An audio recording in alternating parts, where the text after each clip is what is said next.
মসজিদে ঢুকেই আবার বসে পড়ি, এটা আমাদের অভ্যাস। কেন? দলিল কোথায়? মসজিদে গিয়েই বসতে হবে তার কোন দলিল আছে? আমরা আজ পর্যন্ত পাইনি। তবে দলিল পেয়েছি মসজিদে ঢুকে বসতে হলে 2 রাকাত সালাত পড়তেই হবে। সহিহ বুখারী 444 নম্বর হাদিসটা খুলুন। নবী মুহাম্মদ সাল্লাল্লাহু আলাইহি ওয়াসাল্লাম বলেছেন, ইদা দাখালা আহাদুকুমুল মাসজিদ ফালা ইয়াজলিস হাত্তা ইউসাল্লি রাকাতাইন।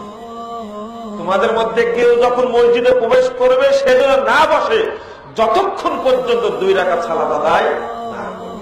এটা হাদিসটা সহিহ বুখারী, সব হাদিস গ্রন্থে আছে। আপনি বসলেন কেন? অনুমতি কোথায় পেলেন? এত বড় নির্দেশ। আর একটা গুরুত্বপূর্ণ নির্দেশ বর্ণিত হয়েছে, তিরমিজি খুলুন, 209 পৃষ্ঠা হাদিসটি বর্ণিত হয়েছে।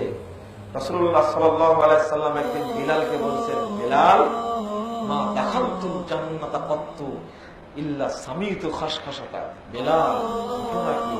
আমি যখনই জান্নাতে ঢুকি তখনই দেখতে পাই যে তুমি আমার সামনে দিয়ে জুতা পায়ে দিয়ে খটখট করে জান্নাতে হেঁটে যাচ্ছ। ভালো লাগে। তখন বেলাল রাদিয়াল্লাহু আনহু বলছেন যে এরা আযযানতু সাল্লাইতু রাকাতাইন ইদা তাওয়াসসাইতু সাল্লাইতু রাকাতাইন।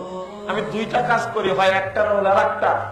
যখনই ওযু করি তখন 2 রাকাত সালাত আদায় করি, আর যখনই আযান দিই তখন আমি তাহিয়াতুল মসজিদ 2 রাকাত সালাত আদায় করি।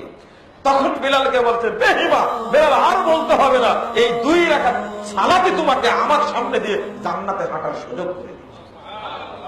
দেখেন, একটা পেলাম নির্দেশ মসজিদে ঢুকলে 2 রাকাত সালাত পড়তে হবে, আর একটা পেলাম ফজিলত।